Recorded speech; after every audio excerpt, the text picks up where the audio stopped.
Before you is a purchase agreement for 5.16 acres north of the current South Bend Community School Court bus depot, with the seller being the South Bend Community School Corporation.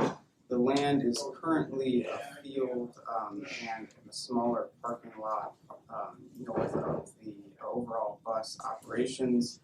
This was approved by the South Bend School Board as a sale, contingent on, of course, your approval on Monday. Here is a subdivision of what the actual acreage of the land would be. So the school corporation would still, of course, own the bus depot and the large parking lot where all the buses and other vehicles park. The city is, or the Redevelopment Commission would only be acquiring the northern grassy lot area, which is 5.16 acres. Here is a zoomed in field of the field. As you can see, this is these small white items here are school buses. It's premium scale, so this is a quite large piece of land. And at the same scale, if you would look at downtown, it's about 3 city blocks. So this is the same scale to this image here. It's sometimes hard on these larger properties to get a sense of scale. So we're talking about a pretty large piece of property. The purchase agreement itself, the purchase price from the South Bend Community School Board would be $277,750 from the Redevelopment Commission. That is the average of 2 independent appraisals of what the property is worth. The total property, like I said, is 5.16, 5.17. It's right in between the acreage. The majority of that is an unused field and that smaller parking lot. The due diligence period on the agreements, if the Redevelopment Commission approves the agreement, it would enter a due diligence period where we would get environmental tests on the property just to confirm, and other title work on the property. To our knowledge, it's been a field for its entire existence, at least dating back 50 years. At closing, the South Bend Community School Corp and Redevelopment Commission would execute a license allowing for access of the paved parking area by the schools until construction would begin on the site. So we would give them, the Redevelopment Commission would give them a 90-day notice that construction would occur, and they would lose access to the site. But up until that point, they would still be able to use the land for their current, parking occasionally on the site. The purchase agreement also commits to a 25-foot buffer to the south boundary of the school court, and as well as an 8-foot fence along the southern boundary. That is the basics of the purchase agreement before you, and the matching resolution as well, which is 3589, essentially just allows the authority to purchase the property. Caleb, if you want to speak on the use. Caleb Bauer, Executive Director of Community Investment, offices on the 14th floor of this building. The intended use of this site would be for the development of an 80-bed low-barrier intake center. As a number of you know, that has been a long-term priority for the administration dating back to the previous administration's 2017 Committee on Chronic Homelessness. That was a recommendation that came out of that committee and has been something that city staff have made efforts to cite in the past unsuccessfully. We believe that this is a site that is a good fit for this use. It's located on a bus line. It's located in decent proximity to grocery stores. As well, to give a little bit of context for the intended use here, as we know, during the COVID-19 pandemic, Knights Inn was developed as an emergency site through the Motels for Now program. That has always, from the city's perspective, been intended as a temporary solution, and we're grateful to St. Joseph County for their contributions for operations there, and the city has made contributions for operations there as well. But that has always been intended as a temporary site as we work to locate a purpose-built facility for an intake center. And so this site would be the potential site for that purpose-built center. This was the first approval that would be required from the Redevelopment Commission. It would have to come back before you at a later date for potential capital contributions, as well as an actual property transfer to the New Day Intake Center 501c3. So this is the first approval, it's not the last approval. I believe the New Day Intake Center team, which is staffed by Our Lady of the Road and the Motels for Now team, is here and can speak to a little bit more of the thinking on the side.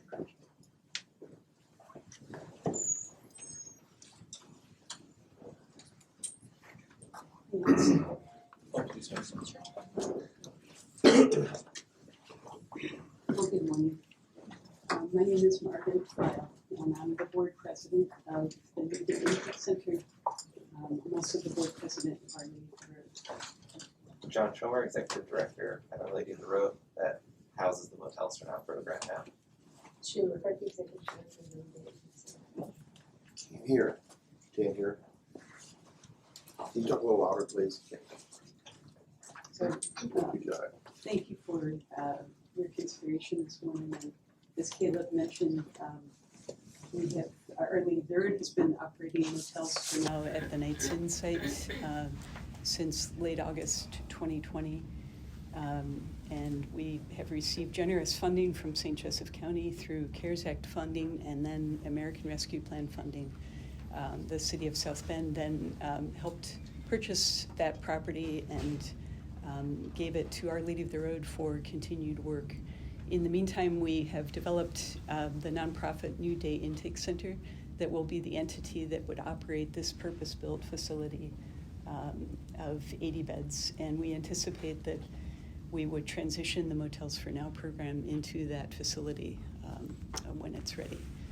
And we're working with a local architect to develop plans and hope to do that in conversation with local stakeholders to incorporate design suggestions that they may have.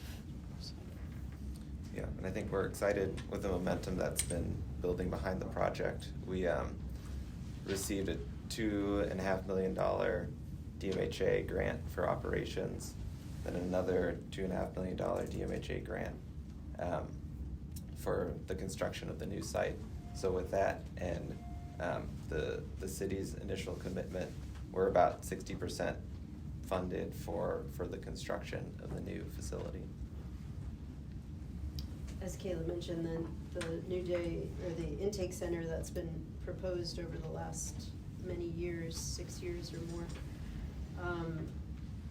was kind of coming out of, it would have to be totally developed. What Our Lady of the Road has done over these last 3.5 years has been doing this work. We've had over 710 guests, a 78% success rate. Most people are able to find stability and return back to the community in a much better situation than when they came to us. So now moving from our current operation into becoming the New Day Intake Center, then we've already done a lot of that work and are building upon that to develop this. So grateful for the city's encouragement and partnership and your support. Yeah, any questions that y'all have? Are there agencies that you work with to try to help stabilize people that would be currently and that would move with you to the new location? Yeah. Yes, we have a Beacon Memorial's residency clinic comes every other week. They have doctors present. We have a psychiatrist. We have Oaklawn recovery coaches on site. So that would all continue as well. But just instead of in makeshift motel rooms, would be in actual exam rooms and meeting rooms. And the whole goal of the program is if you have somebody in a stable housing and food situation, then they can take care of whatever other issues they need. And so this can be a hub for these other community groups to come in and provide wraparound support for them. And to add to that, the Motels for Now staff does administer the VI SPDAT, which is a survey, a long survey for individuals experiencing chronic homelessness that gets them onto something called the Coordinated Entry List, which is a partnership of all the different service providers in our area are working to get people off of that list and prioritizing them based on the score that they have from that survey. So the higher the score, the more at risk the individual, they move up the list. And then service providers that have available beds in rapid rehousing resources in other programs like Center for the Homeless or HOPE can be engaged to help stabilize that individual. So through that, we've been able to house over 200 people permanently. The next step out of here would be maybe like the permanent supportive housing Mm-hmm. Yeah. units or Yeah. Yeah, so we assist people in getting their documents in making those connections and getting them to their appointments. It could be PSH, it could be a voucher, a housing choice voucher placement. There are different, depending on the circumstances for an individual, there are kind of different places that might be the best fit for them. But yes, the intent is, the intake center is kind of the point that someone enters the continuum of care, and then they're given the services that they need to get stabilized and placed in where the best next step is for them. So we're not looking at this as permanent housing, right? Yeah. No. No, Average stays 4 months per stay. I have concerns about the effect on neighboring communities. The feeling that I've heard throughout the past few years from many of the residents nearby, and anecdotally I've seen some of it myself, is that as a result of the current program at the Knights Inn, that there's been an increase of crime in the neighborhood. It has led to potentially a significant part of the reason of multiple business closings. Residents have been dealing with increased crime and safety concerns. And now we're talking about moving it into a more permanent situation down the block from a child care center. Walmart, a couple blocks away, has already closed due to losses, shrinkage, and whatever we call, whatever euphemisms we have for losses. I'm just very concerned that in a neighborhood that's already struggling to survive with many deleterious dominoes falling one after another, what the impact on this would be. Thank you. I understand the concern, and I think the team here, the city team, and the Our Lady of the Road team is interested in hearing those concerns and making sure that if there are design considerations that can be made to help alleviate some of those, including setting things back further from Bendix, ensuring that there's proper fencing at the site, certainly ensuring a security presence at the site on a 24-hour basis. I think those are all pieces that we've seen be successful for other facilities, like Oliver Apartments and Hope Avenue Homes, which are different in the use, but are also serving as permanent housing sites for chronically homeless individuals. And I think taking the lessons learned from those sites and deploying them on this site, I think that we can alleviate some of those concerns. I'm not saying that all of them will be alleviated. I think the other reality with citing a location and a center like this is that it is difficult to find the perfect site for an intake center. And we believe this is a good site, but we also understand that there is really no perfect site for a center like this. And so I think that's a consideration that our community has to make of, do we believe this is a service that is necessary and additive for our most vulnerable neighbors?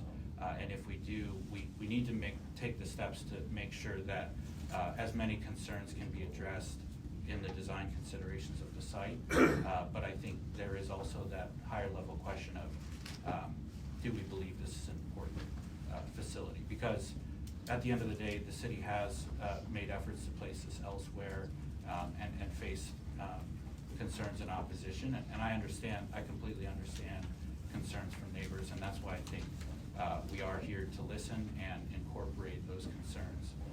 And I will say, that would be something that would be part of a contractual agreement when the property is transferred to the New Day Intake Center 501c3, that you would expect to see those commitments enshrined in a purchase agreement.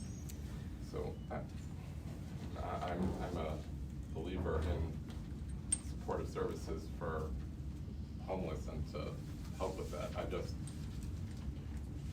What I've seen in my research is the low barrier model really does create an impact to neighboring areas. That's very different than Center for the Homeless model, and I understand they're doing two separate things, but to go ahead now and start the process and say, we'll try to alleviate the concerns later, when we already know that there's legitimate concerns today, but then we're saying we're gonna go ahead with the project and we'll address those at a time down the road. I just don't know how I could, in good conscience, go forward with something now without having done any planning. I'm not saying I would never be supportive of it, I just would need to see those concerns addressed before we march full ahead with this. This is a $250,000 purchase of a field. I'm just not ready to, based on what I know today, ready to go forward on this. I'll say that I would echo what Caleb has shared, and that we take those concerns very seriously. Happy to report that there were 0 police reports at the current motel site in the month of December. So it's not a static situation. We have been addressing concerns along the way. There was And no police calls to motels right now? 0 police reports in the month of December. I don't know what that means.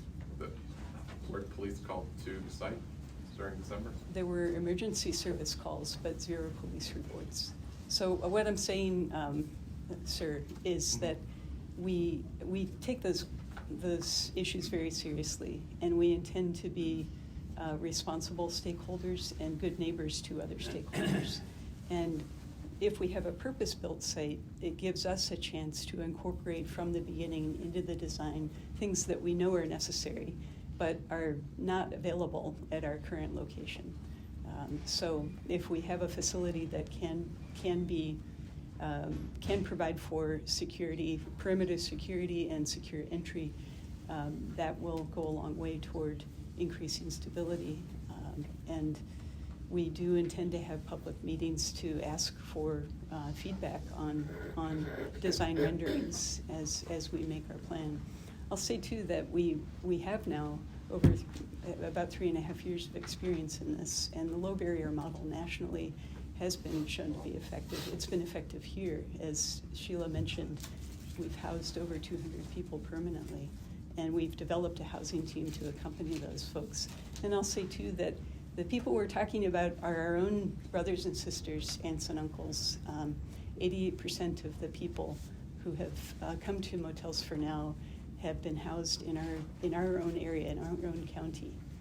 So these are our own relatives, and if not for this, I dare say that they would likely be encamped somewhere around our county, more so than is immediately the case. This is for the common good of everyone ultimately, and we're willing to work with area stakeholders to assuage any concerns. We care deeply about that. And just to clarify, I don't doubt your intentions. I'm sure you accomplish a lot of great things. The question is whether or not the impact, it's not just about what you're able to do for the people that you're servicing, it's the impact on the people around as well.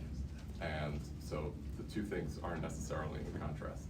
I do generally have concerns with the low barrier model, but I'm not gonna tell you that it's never, that it doesn't accomplish things, and I'm for sure not gonna suggest that your intentions aren't great and that you're not doing whatever you can to help people. The question is this the most effective approach?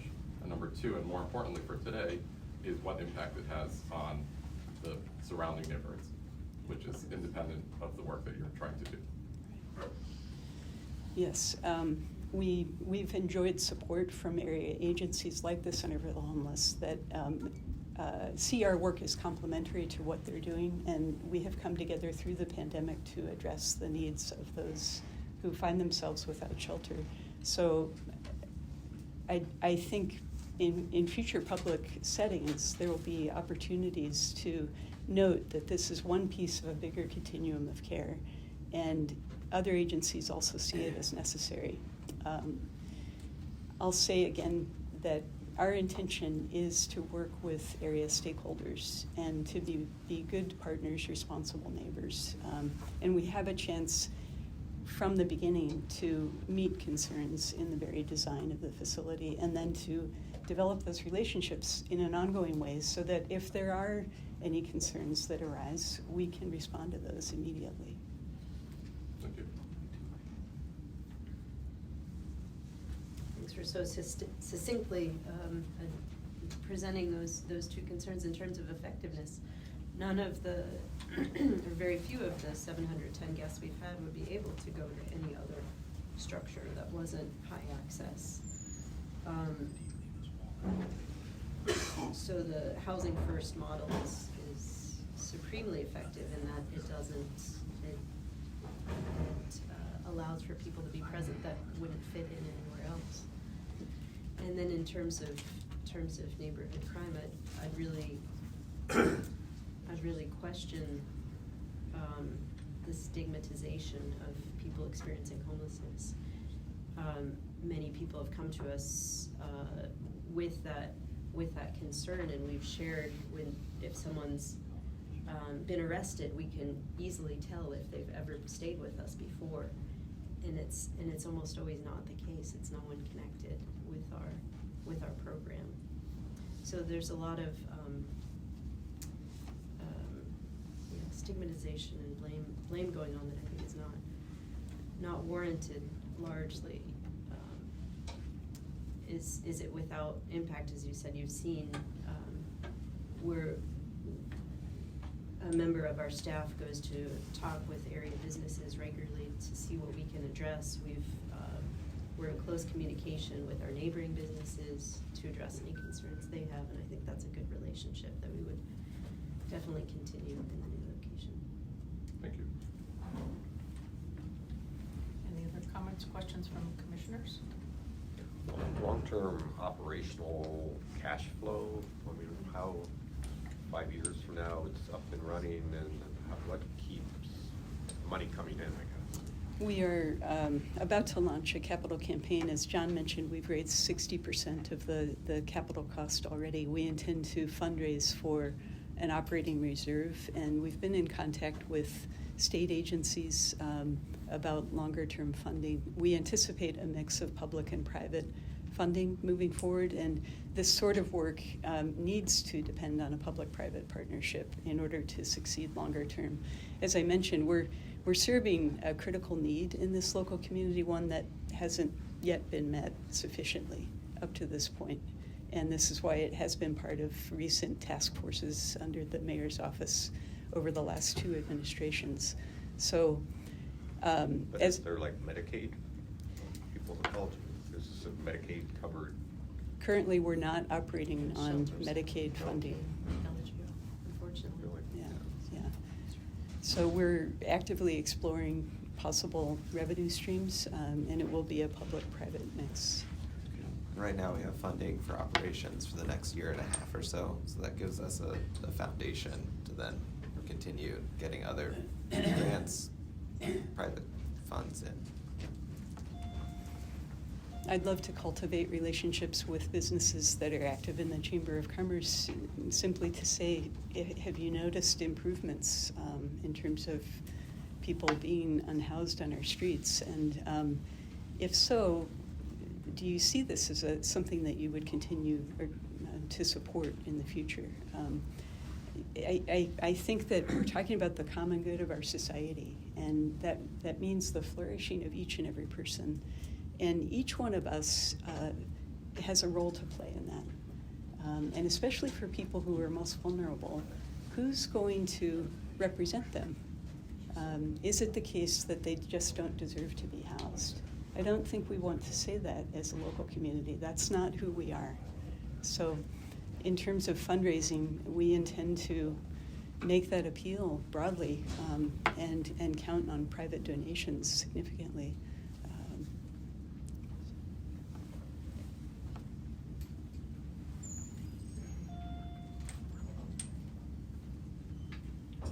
Any other questions from commissioners? If you open it up to the public, should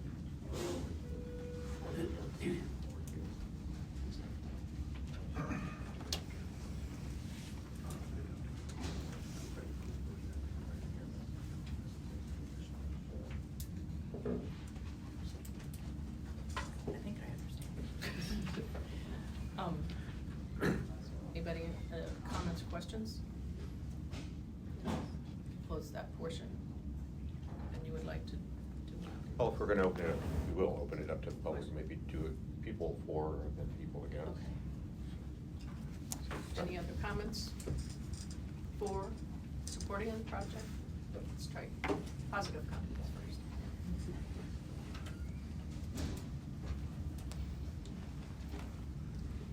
Supportive comments. Excuse me. Matt Barrett, 110 South Niles Avenue in South Bend, and I would speak in support of the project. We're talking about $250,000, $275,000 expenditure right now. The last meeting, this commission approved $3.25 million for market rate housing. The true measure of a community is how we treat and serve the most vulnerable members of our community, and this is a positive step. So I speak in support of it. Thanks, Matt. I think, Councilmember Lee has his hand up. Oh, Cannon. Yeah. Councilmember Lee. Councilmember Lee, You'd have to you unmute have to yourself. unmute yourself. Right, thank you. Good morning, everyone. I just want to say that we definitely need to make sure that we are that we take in consideration the businesses, the people, and we really need to see the plan and the layout and the structure on how this is going to roll out, and we do need to think about how it's going to affect everyone. We definitely need to make sure that we're doing all that we can to help support the homeless and the unhoused in our community. But I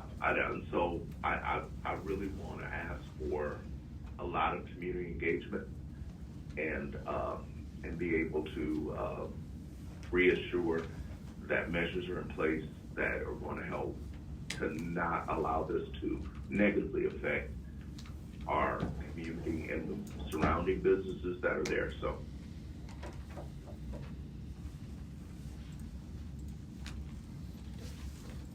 Is he speaking in favor or against? He didn't say. Or was it just a comment? Comment. We're just asking for comments and questions at this point. Everybody was in favor. Is he speaking in favor or against? Ask him, yeah. Anyone else want to speak in favor? They're asking you to ask Ask- Representative Lee, was he in Just- favor oh. or against? Are you? Is he muted? Right now, I'm in favor, but we want to make sure that we have tremendous engagement with business community and the residents of the area. So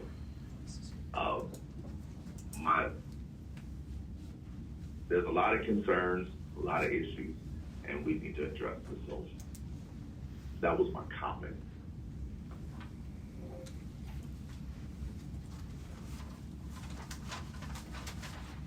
Anyone else? Anybody else with their hand up? One. No. Pardon? I was asking, was there anyone else with their hand up? Online. Online. And the answer was no. Okay. Close that portion. Karen? How about against? Pardon? I think we should ask if anybody's opposed. Yes. Positive comment? Anyone against? I just have a question. Sure. As far as what you consider success rates, how far do you track that? Do you just track that in a year, 5 years? What do you consider a success?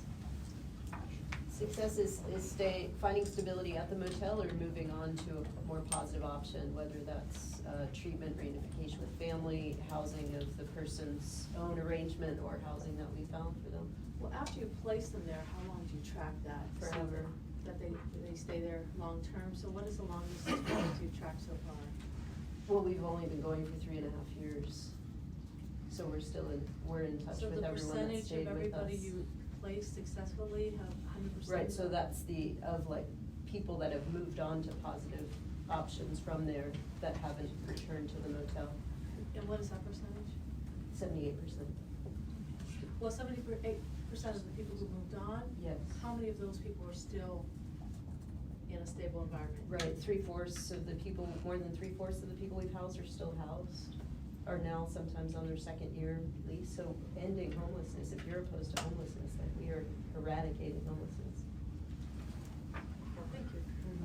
Could we get your name and address for the record? I'm Peggy Foster, and I'm a business, I work at a business at 3210 Sugar Maple Business Court. So you would be our backyard neighbors. Good. Thank you.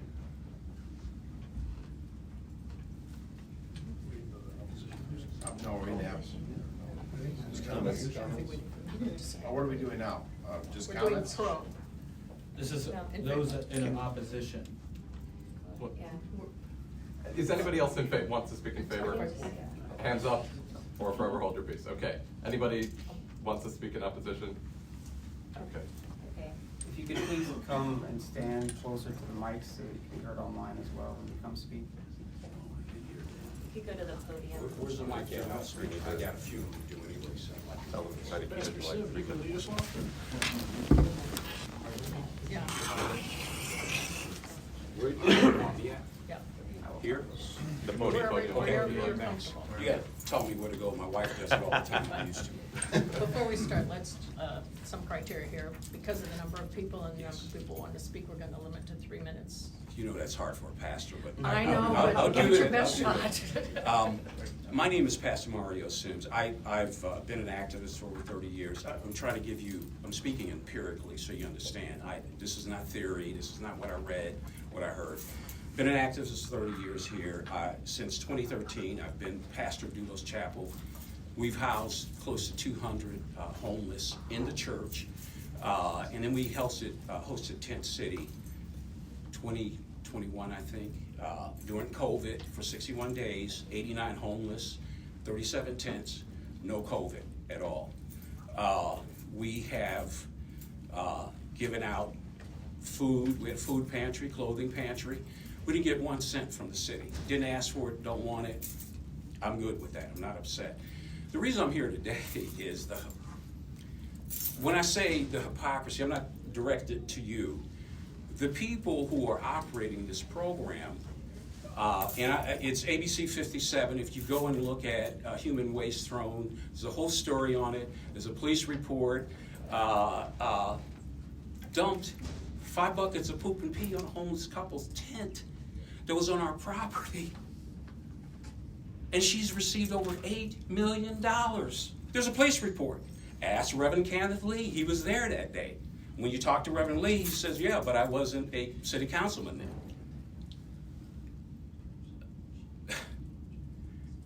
I came here, I'm doing a funeral for a Marine Corps veteran. I'm a Marine Corps veteran. It is like an offense to veterans who have served this country and protected a representative democracy to have our tax money go to someone who's in essence a criminal, but also who's destroyed a neighborhood, driving on Lincoln Way West. I stand here, I've never got a penny housing, and I've never wanted a penny. We did it because people supported us for doing it. The same thing that happened on Lincoln Way West, McDonald's closing, all of the neighborhoods, over 1,000 police runs, that could have happened to that beautiful neighborhood across the street from this place on Bendix. My God. I'm not here to change any minds. God requires me to be here to at least speak the truth to you. It's not my job to change minds, but I'm just here to speak the truth. That's the truth. That's what happens. You have 30 seconds. I care about homeless people. I care about them. We serve them and sacrifice with our own money. Please, don't do this. There's better ways to do it. God bless you all. Thank you.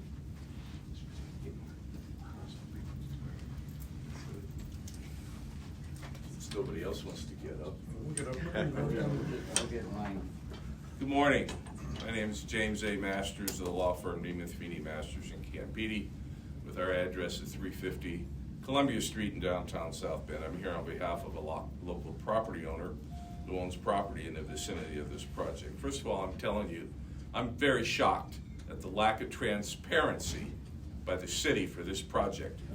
You will find nothing in the agenda for this meeting, nothing in the staff report, nothing in the purchase agreement that tells you what the intended use of this property is. The only way that anybody from the public knew what this was about was from our friends in the media who reported it after the school board meeting. And I think you ought to take some note of that. Also, let me applaud Councilman Wax for stating something that seemingly very few elected officials in South Bend are willing to recognize, and that is the damaging effect of this type of so-called homeless shelter on the surrounding neighborhoods.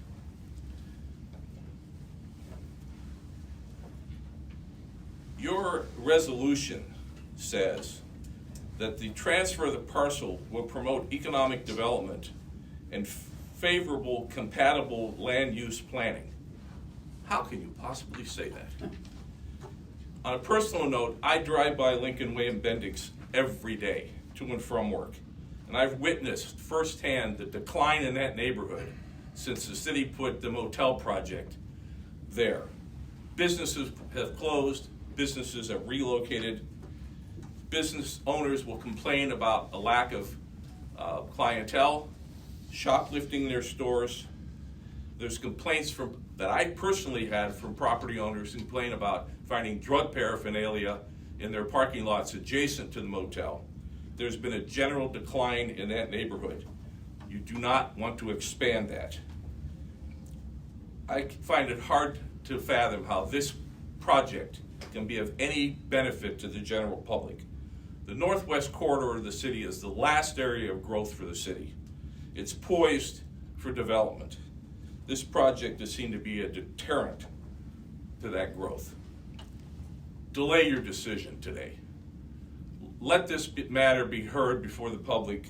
Let the city administration hear from people in the public before a final decision is made. Thank you.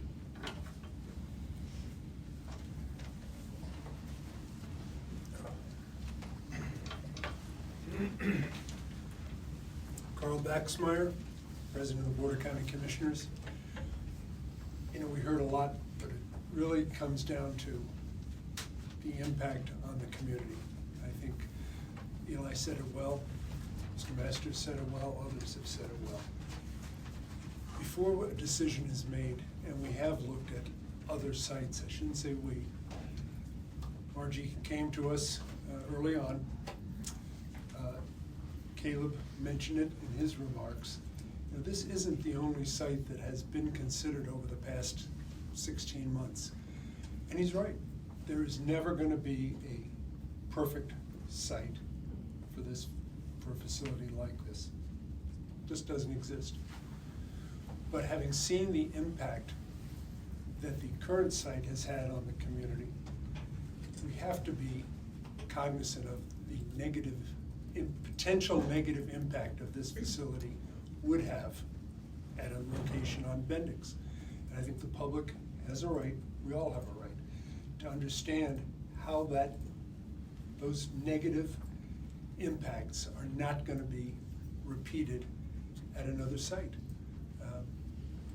Before you make a decision, I think the public has to know how the operation, how those concerns are going to be addressed. I feel there is a lack of transparency. Not unfamiliar with unpopular decisions. When we closed Portage Manor, we were asked to delay the decision, to provide more information, which I feel we did. You may not agree with the decision. We may not, as a community, agree with the final decision that the city makes. But certainly, it shouldn't be just rushed through without more information being provided. Thank you. Derek Dieter, 1740 Portage, speaking as County Commissioner, District 2, and also a resident of the Northwest Side. And in my other job is doing security. I'm around the city, I live in that area, I'm up and down Lincoln Way, all that type of stuff. In previous, if you don't know, during the course of the last 3 or 4 years, over $4 million was given to the hotels for now out of the ARP money. And during that time, then Councilmember Krasinski and I went into the area over there and got 42 petitions signed by businesses. 3 have now have left the area, All Face Electric, Kirk Concrete. And I've never in my lifetime heard of McDonald's get shut down, but McDonald's has left. Other businesses who logistically can't afford to move. Volcano has not had their outdoor patio open all year. Other companies are also shocked of just things that are going on. In addition, in 2013, when I was president of the city council, I introduced a bill for nuisance properties, and up until last year, I think there was well over 1,500 calls for there that the city has never enforced. The premise of what we put that ordinance into is to stop that conduct. It was just blatantly overlooked, selective enforcement, if you will, which is wrong. Again, I applaud the people for attempting to do something, but it's kind of shocking to me that we have 5 elected county officials in person here to talk about this. You don't have any former city officials here. Kenneth at least got online, but there's 3 at-large city council people. So I don't know where the rest of the city council is, but you have people who have businesses there. Tom's Character has been there, 35 years? 35 years. That's their bid. They pay taxes, they employ people, they provide services. This, without a doubt, will interfere and probably destroy that business. Because I can tell you right now, equivocally, people will be going there. They will have their hands out. As if you go around, the people on the corners standing, begging. A lady had to pull a firearm on people who were in her yard across the street from there. It's just, again, the intent to help people, 100%. We're all trying to do that. This is not the right spot to have it. And as Mr. Masters and Carl said, there needs to be more community input, because these are people that just got a call, okay? I'm sure, has anybody went over to Maple Fours and talked to the people renting there? Probably not. There's a daycare there, there's other businesses there. In addition, I don't know if y'all have ever been there, if you just look at a map, there's no sidewalks. So how are they gonna walk there? Are they gonna walk on traffic on Bendix? Are they gonna ride their bikes there? So there's just a lot of things that I think needs to be looked at, but the most important part is getting more community input, especially the people who have devoted their lives to working, paying their taxes, and employing people and providing services. So I'm asking that you guys delay this and have more public input. Thank you.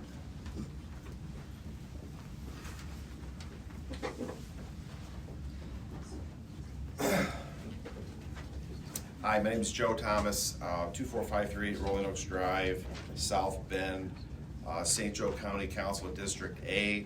I represent these folks in the room, business owners, taxpayers, concerned citizens. I'm very concerned about this.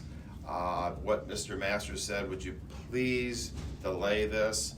We are very sympathetic to the homeless. We are not unsympathetic. We are very sympathetic. But when I have taxpayers, business owners who are extremely concerned, we have a school right there, a learning center right there. I think that's an issue. The number one issue, not to mention Tom's Car Care, Lawn Medic, and et cetera, and we have a housing development across the street, we have apartments. Just delay it, please. This was a last minute thing that I heard about from a business owner that's very upset. He has a lot of money on the line, and we just heard about this 2 days ago. So thanks to the media letting us know, and I just would like to ask you to delay it, please. Thank you. Good morning. My name is Mike Garatoni. I'm with Growing Kids Learning Center, 2601 North Bendix.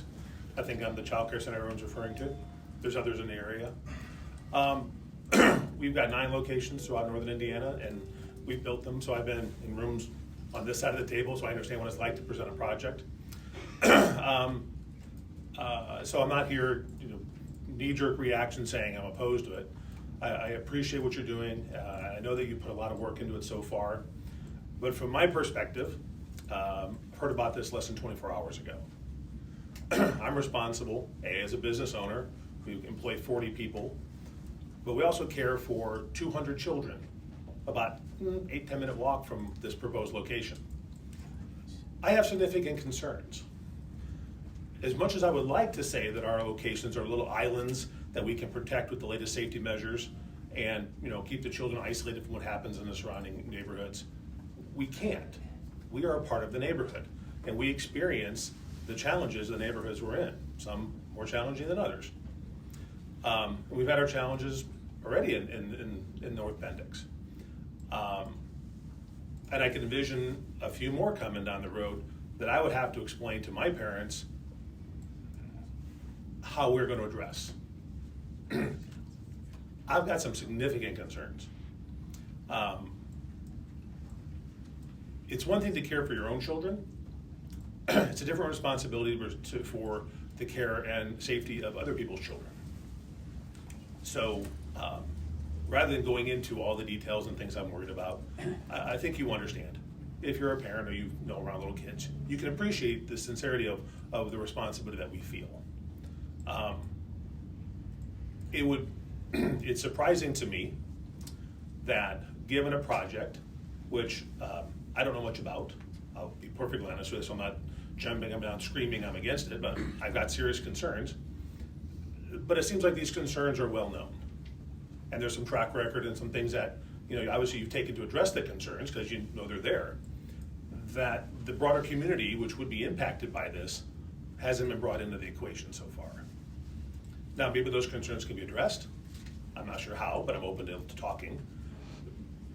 But I'm really surprised that conversation didn't at least happen before we got to this point. And so I'm just asking if we can do it to address the concerns. None of the parents who are enrolled in my school know about this. They're not here. I'm pretty sure that if they were aware, they'd have an opinion. And it's going to come up. So thank you for your time and consideration. Good luck on everything you're doing. Please accept that I have concerns.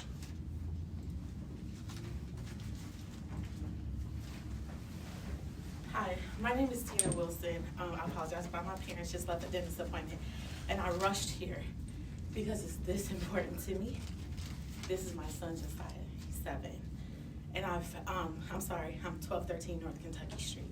As you can hear, I'm out of breath because this is how important this is to me. I want to say that first of all, I have nothing against the program. I really do feel that we need some type of solution for the homeless citizens in our community. It's been the low barrier. I've talked to you about that. That's been a concern for me. I'm the one that had to hold a gun to a man for 13 minutes while I waited. He's the one that could not go to school for a week because he was scared. I'm the one that deals with people camping out in my backyard, crowbars, a man walking around fighting an imaginary person. So it's not that we don't need help for them. We need to make sure that whatever solution, that we have some type of rules and stipulations, because when you just, whatever, I'll give you a home no matter what, it really doesn't give them any incentive to want to do better, to get help if they don't have to. They provide the resources, so that's not the problem, but if they're not obligated to, it becomes a problem. I've watched 3 businesses close on that street since that happened. McDonald's being a big corporation, the pizza place that got broken into several times, the florist several times. These are problems that we didn't have. A lot of people think that, oh, well, that community, that side of town, this is what happens over there. It's not. I'm telling you from firsthand experience that our community my kid, he can't even go outside and play by himself anymore, without me right there, because of the things that we experience, because of the drug paraphernalia that we find in the yard. So I know I can't take too much time, but I just want you guys to know that this is why this is so urgent to me. I made a U-turn from taking him to school because I want you guys to know, from someone who lives there, who has experienced these issues, to know what will happen if we just add another. Okay? Sorry, I can't get you school. Don Foster, 132 Chapin Street. fact, I have a great neighbor that's here. Will you be able to put the map back up for me, where the site is we're looking at? And I've been living in South Bend since 2020, so I've got 24 years in downtown South Bend, but 2000, I'm sorry, you're right, 2000. So 24 years in South Bend, but it's gonna be my third year, I'm right next to the school corporation, so this really butts up right next to us. And I don't know if anybody stood at that spot, but I just found out about this yesterday too. And the first thing that really shocked me was, we're talking about 5 acres, $55,000 an acre. I'm not being a horrible person when I say this, but I was like, did we strike oil on it? I mean, I couldn't believe that we're gonna spend $277,000 of taxpayers for 5 acres right there. It's been vacant for, what, over 20 years? I mean, or plus, I don't know what the actual time is, I just started looking at all this. But Councilman Wax, the things that you said, I won't dive into a lot of those because that's really what I want to talk about today. And I just wanted to share, I was looking into the difference between a high barrier and low barrier, okay? And the approach. And the low barrier seemed the difference was it does not require the guests to be clean or not alcoholic sober, whether they're coming or going or whatever, that it's more of an open forum. And I understand your passion that you're trying to get them in the door, to get your hands around them, and do all those kind of things. But I started thinking about where are they gonna go? And I know you bring up the busing, wow, we got a bus around to get on the buses. Well, you're talking about 80 people when they're walking, where are they walking? There's nowhere safe to walk. You talk about the sidewalks, but there's nowhere safe to walk to go through. They're gonna cross Cleveland to get to the close grocery stores. There's no grocery stores where they are, except Tom's Care Center, and that place is they're right, it's gonna be wiped out. It's just, we know the situation. We bleed, we wanna help. I have been engaged, trying to help with the homeless from the beginning and trying to hire the homeless to get them involved. Why are they homeless? Trying to understand that. I'm engaged, so your cause is great. That location is the wrong location. I mean, even the care to go through where they get showers, they go to a soup kitchen, they do all those things. The city tries to offer to help all that now. What are we gonna have to offer that? Tom's Care turns into be a soup kitchen. I just don't understand any of this. I have a lot more, and we're just started looking into this, but I looked at the money that we put into the Knights, right, Knights Inn for you guys to do that. Do you own that land? I mean, have we ever thought about rebuilding there? I'm just curious, not that I'm saying you need to do that, I'm just curious, why is it all of a sudden we gotta move somewhere else? It's almost like when you use the word encampment, we're sticking them in encampment, but nobody can see them. We gotta help those people, but putting them there is the last thing. So that's all I got. I'll save the rest for later. Thank you. My name's DJ Tavernier, 3005 Lincoln Way East, Mishawaka. I am coming to you as a builder, a partner in a housing development out there. Same as Jim for his developer that he has out there, and I've talked to other developers that have housing additions out there. There's a couple higher end, and I respect everything that you guys are doing, right? I 100% respect Caleb, Eli, the board, everybody that's in here, right? This was rushed. Monday it was done at the school board, and now all of a sudden Thursday, today's Thursday, right? Thursday, we're here. Things just don't work that fast, right? And it kind of feels like we're backdooring things here, and not trying to have a public input. And my housing division, subdivision that I recently just moved to, we recently developed, the day after Clay closed, the South Bend School Corp decided they were gonna close Clay, I lost 5 contracts, right?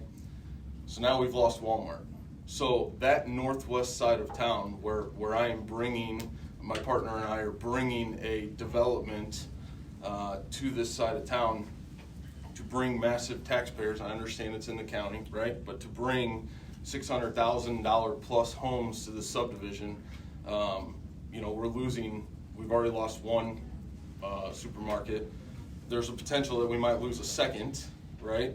I'm asking that you guys just table this for more community input, because I feel like there are a lot of community members that would like to have their input on this. And I agree, I don't remember your name, I'm sorry, but I do feel like this is being pushed back off the street into a little spot to where we can hide it.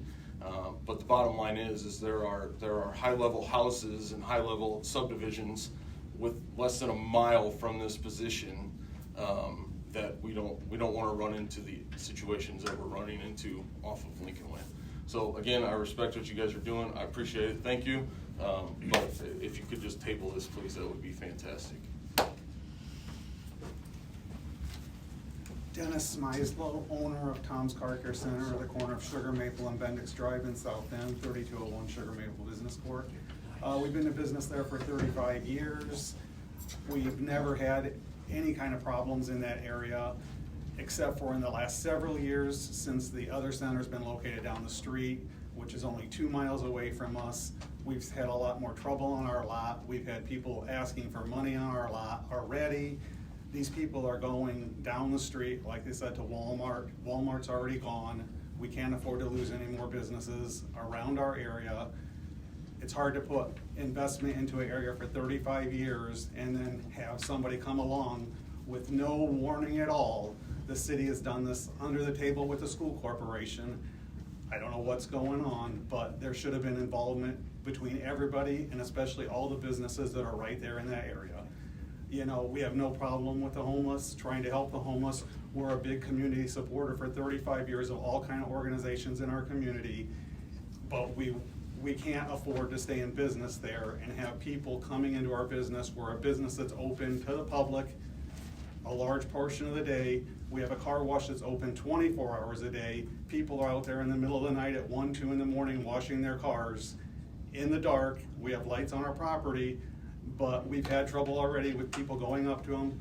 All of our vacuums have been broken into. They're broken into almost nightly by people riding bikes, walking, breaking into them. I've installed new vacuums for the people that come to our business, and they're broken into again. I spend a lot of money. I've got a lot of security cameras to try and watch what goes on, but the problems have gotten worse. We've had homeless living behind our dumpster. We've had them living in the field next door to us, which is still trashed, which we've been in contact with the city to try to get cleaned up. Lease Supply over there behind us has also had a lot of problems. They've had a lot of encampments on their property, and we had to get all that removed. So this needs to be looked into a lot further, not to mention the child care center that's there, but Corpus Christi Catholic School is directly across the street from it, within 1 mile, less than a mile, a couple of blocks. A lot of children out there playing all the time, so this just needs to be looked into a lot further. Thank you. Tom Smysl Senior, 51042 Prairie View Way, South Bend. Dennis is my son. I started that business 35 years ago, over 35 years ago, with him and my wife when I lost my job at Bendix after 23 years when 3 divisions moved out of South Bend. I'm very concerned with this situation because I see what's going on right now on Lincoln Way. And many times I've driven down Lincoln Way and stopped on a corner and witnessed and see what's going on with people yelling and screaming in the streets and things like that. You know, I'm looking at the fact that you build better, they will come. My big concern is, and I've noticed this, and I really don't know if it could be tracked, how many people actually come to this area for the Center for the Homeless? Are coming, they don't really reside in this area to begin with. How many people are coming here? The reason I ask that question is, I had a daughter that lived in Chicago. We used to take the South Shore, my wife and I, to visit her occasionally. And almost every time that we would leave Chicago, people would ask me for $5 to get on the South Shore to go to the best homeless center that they heard is one of the best homeless centers in South Bend. Are we drawing more people? Are we going to build a bigger place? $12 million, I understand. Are we going to build a big place so more people can come? I applaud you people for what you do. Believe me, my heart bleeds for the people that I see what goes on with their situations. But, you know, nobody wants it in their backyard. You know, it's been kicked around from one end of town to the other. Where is a good place for it? God only knows, you know, it's a horrible situation.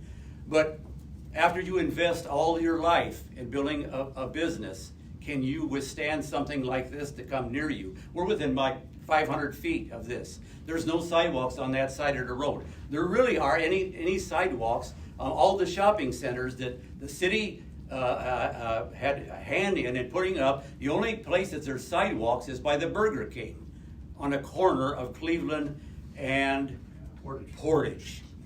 There on our side of the street, there's no sidewalks there. They narrowed Bendix from 4 lanes to 3. I see people passing when I go down that road in the passing lane because people are going too slow. Heaven forbid these people are going to be crossing the road over there to try to get to a sidewalk and get run over by somebody passing in the center lane. And I've seen this happen because they're not willing to go at the speed limit.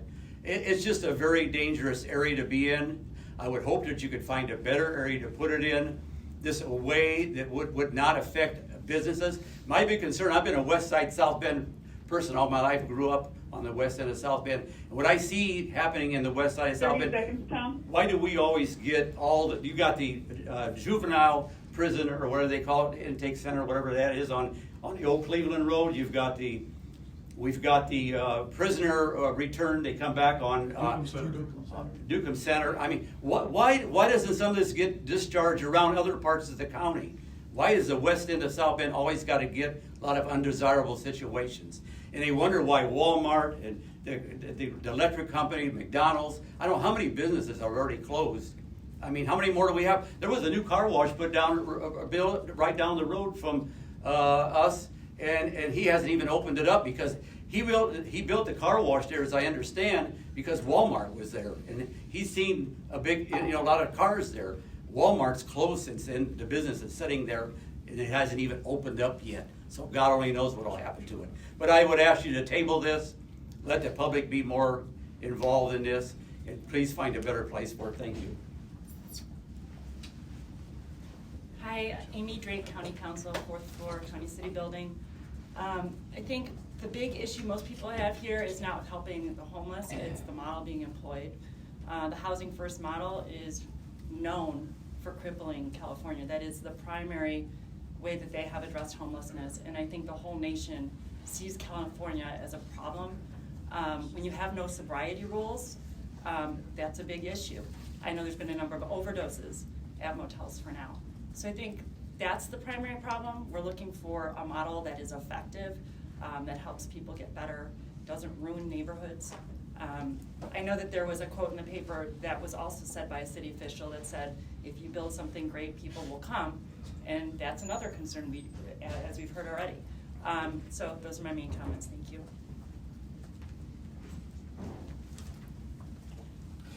Logan Foster, 1138 College Street.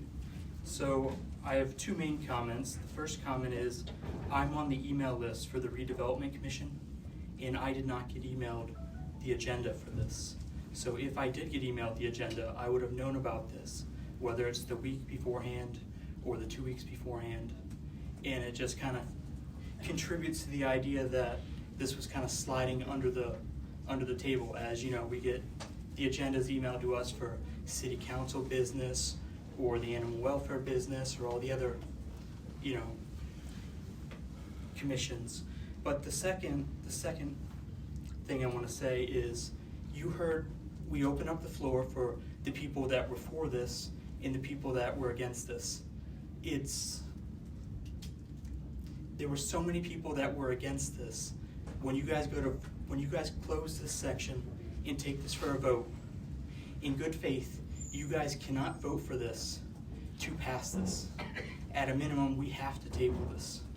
Because if you guys go to vote for this to pass this, you guys are saying you guys do not care about the will of the people, the voice of the residents of South Bend.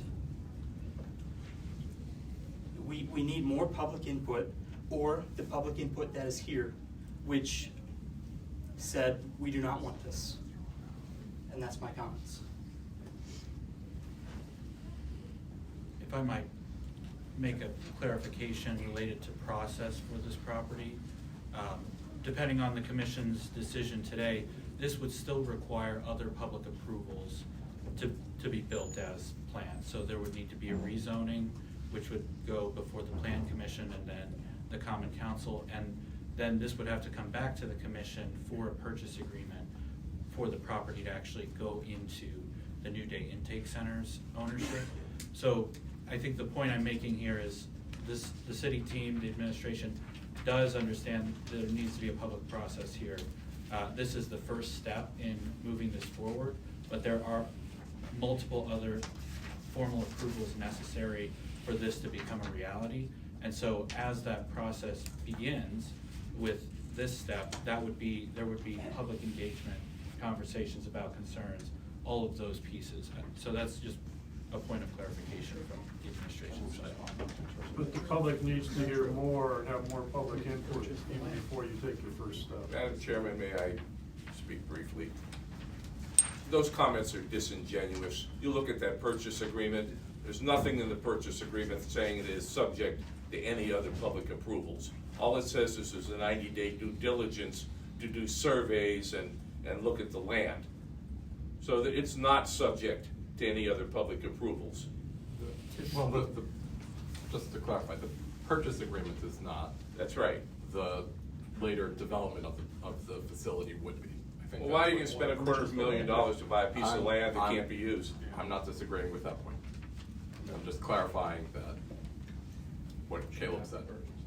Is that property already, the 5-acre parcel separated from School City's property? It is It is separated? Yeah. Why, when you look at a map online, it doesn't show any division there at all?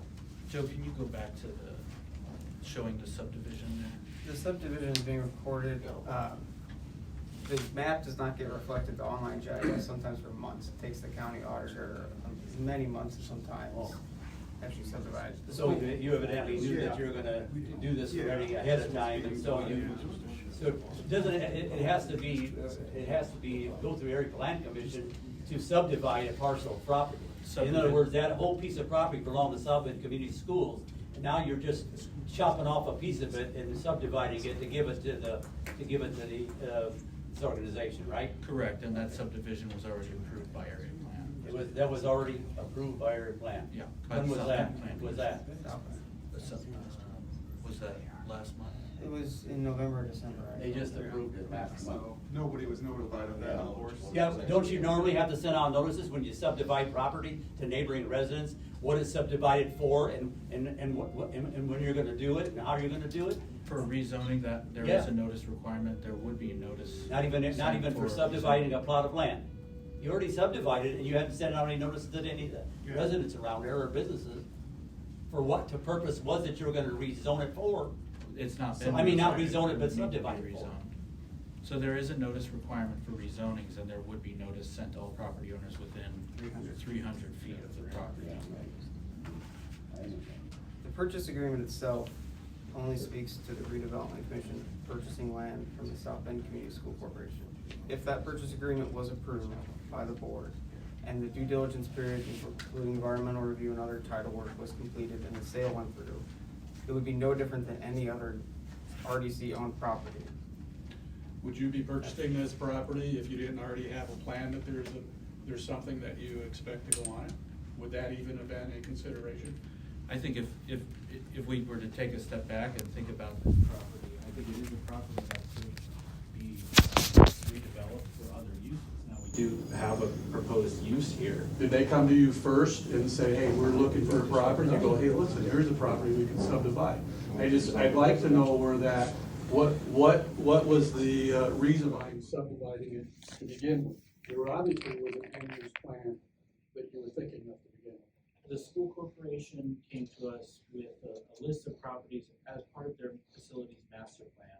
They've been looking to dispose of excess land because of ongoing maintenance costs of the land, just right-sizing their vacant properties, not school buildings. And so when they came to us, we looked at that list, and this was one property that came up as one that the school corporation felt wasn't really something that they had future plans for. So in part of conversations with St. Joseph County and others, we had been thinking about a potential location for the intake center, and this property was one that we thought could be an option. May I ask if there is a parking lot on that property right now that belongs to the school city that they utilize for the corner building? Where are the people that don't really park in that parking lot gonna go if that's gonna be taken over by these folks? What are they gonna do with, what's the parking issue gonna be there? For the time being, there will be an access agreement for the schools to continue use of the site while the intake center team works on a capital campaign, the full site design, planning, and then so they would have continued use of it for the time being until improvements were made on the site. Then that would be a question for the school corporation of resolving for adult ed, which is in the building to the north. Parking there, I think that's part of a potential conversation with the intake center, allowing some shared parking. Got another question about the purchase or potential purchase. I'm not a real estate developer, but who would have been privy that the South Bend Community School Corporation was thinking about selling a 5-acre property? I might have been interested in buying a 5-acre parcel of property on that corridor. Is there? I don't know how that process works. It's like an insider trading type of thing. Is how I kind of look at that. How do you know? How do you know a business person doesn't? And I'm a business person in the area. How do you know that I wouldn't want to go there and do an amazing facility on that property and I never knew it was available? I just don't know how that process works. I don't know, I would have to defer to the school corporation on the disposition process for school process. Can I ask a question? So all this, like, Not on time. I think you guys have to make a decision, and I think all of us here collectively with the opposition are asking, you could table it to get some more information, all the other sidebars of what could, should, may have. So I would ask that y'all make a decision to table this and get more public. That's the conclusion we come to. Okay, thank you. Is that it's just, there's just not too many unanswered questions. Thank you. Is there more, is there more people from the public who haven't spoken that would like to speak on this issue? Do you want to close I'm taking over the chair. So we're I mean, if you want the chair. I would need a motion. Sit in my seat for a while. Well, to close so I think the public comment portion is closed. We can close if there's no other voice from the public to speak, we'll close the public portion and then we open it. Thank you for giving us the time, thank you. Sure. And then the commission now has an opportunity to ask their questions. Comments or questions from commissioners? I don't have any questions that haven't been already raised in the past. I'll just give a brief comment. The state statute dealing with redevelopment commissions has 3 requirements when they look at what is a redevelopment project. And it says that it will benefit the public health, safety, morals, and welfare, and it will increase the economic well-being of the unit and the state, and it will serve to protect and increase property values in the unit and state. I would just say at this point, I haven't seen enough to say that this will accomplish all 3. It could be that it'll provide a public health service, but I can't say it'll increase the economic well-being of the unit and protect and increase property values, which is what redevelopment statute requires when looking at what is considered a redevelopment project. My overall feeling is that perhaps it can be shown how this project could be made in a way that wouldn't have a deleterious impact on the neighboring communities. I don't know, but right now I haven't seen that. So if I had to vote today up or down, my vote would be down, but I would not be opposed to tabling it for a period of time so that more planning or public feedback and that conversation could continue before bringing it back. So that's where I stand. I would support a motion to table. I would second that motion. So then I'll actually make the motion. So motion to table. Second. 5A3 and 4, which is that's the resolution to support the transfer. Okay, yeah. So motion to, do we need to do that separately, or can I just do it in one second? Move for separate tabling of the 2 items. That would be 5A3 and resolution, whatever Joe just said. 5A. Oh, 35. Okay, yes, that one. Resolution 358. That was my long motion. I would second that motion. All those in favor, Marcia Jones? Aye.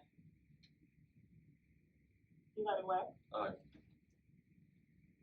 Vivian Sell, Aye. and David Relo. Aye. The items have been tabled. I have a question, David. The purchase price for that property, has there been a study to find out